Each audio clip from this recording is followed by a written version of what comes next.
তিনটা নির্বাচনে এই যে এখানে যারা উপস্থিত, আমি বিশ্বাস করি অধিকাংশই আপনারা কোনো ভোটই দিতে পারেন না। আমরা তো জীবনে 2-4 বার ভোট দেওয়ার সুযোগ পেয়েছি, আপনারা পাননি। এই বৈঠকে আসার সময় এবং সুযোগটা পাননি। তাছাড়াও দলীয় পরিসরে তারা একটা মিটিং করে আজকে রাত্রেই আমাদেরকে তারা জানিয়েছেন যে তাদের এখানে সম্পৃক্ততার ব্যাপারটা তারা আপনাদেরকে পরিষ্কার জানিয়ে দিবেন ইনশাআল্লাহ। তাদের আহ্বায়ক নাহিদ ইসলাম সরাসরি কথা বলেছেন, আমাদের সকলের সাথে আমরা উপস্থিত ছিলাম, আমাদেরকে অবহিত করেছেন। তারা আরেকটি প্রেস কনফারেন্স করে তাদের সিদ্ধান্ত আপনাদেরকে ইনশাআল্লাহ জানিয়ে দেবেন। আমরা কিসের ভিত্তিতে একত্রিত হয়েছি, আমাদের লক্ষ্যের এটা আমাদের একটি মজবুত নির্বাচনী সমঝোতা। সারা বাংলাদেশের 300 আসনে আমরা বসে নিজেদের মধ্যে আলাপ আলোচনার মধ্য দিয়ে বিভিন্ন আসন আমাদের মধ্যে আমরা নির্ধারণ করেছি।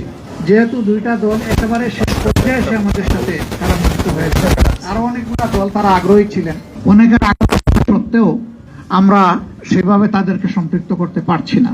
আমরা তাদের কাছে দুঃখ প্রকাশ করছি, কিন্তু জাতীয় জীবনে ইনশাআল্লাহ আমরা তাদের সাথে একসাথে কাজ করব এই জাতিকে গড়ার জন্য ইনশাআল্লাহ।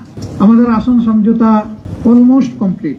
সামান্য একটু বিষয় যেগুলো রয়েছে আমরা আশা করছি এইটা নমিনেশন ফাইল করার পরই আমরা সেটাও ইনশাআল্লাহ আলাপ আলোচনার ভিত্তিতে সুন্দরভাবে সমাধান করতে পারবো। আপনারা দোয়া করবেন, এই ক্ষেত্রে কোনো সমস্যা হবে না। এই ব্যাপারে আমরা খুবই আস্থাশীল। আমরা অঙ্গীকারবদ্ধ এই নির্বাচনকে সুষ্ঠু করতে, গ্রহণযোগ্য করতে আমাদের পক্ষ থেকে আমরা সর্বাত্মক সহযোগিতা করব এবং আমরা চাই নির্বাচনের যে তারিখ ঘোষণা হয়েছে তার কোনো হেরফের না হয়ে এই তারিখেই নির্বাচনটা অনুষ্ঠিত হবে। আপনাদেরও সহযোগিতা এই ব্যাপারে খুবই প্রয়োজন। আমরা আশা করছি সরকার একটা সুষ্ঠু নির্বাচনের জন্য তাদের যে করণীয়, নির্বাচন কমিশন এবং সরকার সেই দায়িত্ব তারা পালন করবেন। এখনো তাদের অনেক কাজ বাকি রয়ে গিয়েছে, এখনো সমতল মাঠ তৈরি হয়নি সকলের জন্য। সেই মাঠ তৈরির কাজটা হচ্ছে সরকার এবং নির্বাচন কমিশন। তারা যে কোনো ধরনের লোভ লালসা, ভয় ভীতি এবং কারো প্রতি কোনো ধরনের আনুকূল্যের ঊর্ধ্বে উঠে তারা তাদের দায়িত্ব পালন করবেন। সাংবিধানিক নৈতিক দায়িত্ব এটা আমরা এবং জাতি তাদের কাছে প্রত্যাশা করে। এর যে কোনো ধরনের ব্যতিক্রম এই জাতি মানবে না, কারণ এই ব্যতিক্রমটাই তো আমাদের জীবন থেকে অনেকগুলো বছর কেড়ে নিয়েছে। তিনটা নির্বাচনে এই যে এখানে যারা উপস্থিত, আমি বিশ্বাস করি অধিকাংশই আপনারা কোনো ভোটই দিতে পারেন না। আমরা তো জীবনে 2-4 বার ভোট দেওয়ার সুযোগ পেয়েছি, আপনারা পাননি। এইভাবে আমাদের ভোটের অধিকার হরণ করে নেওয়া হয়েছিল। ডিটেইলসটা জানবেন, আমি বলছি অল্প একটু আমাদের বাকি আছে, আমরা অতি সত্বর আপনাদেরকে তা স্পষ্ট করে দেবো ইনশাল্লাহ।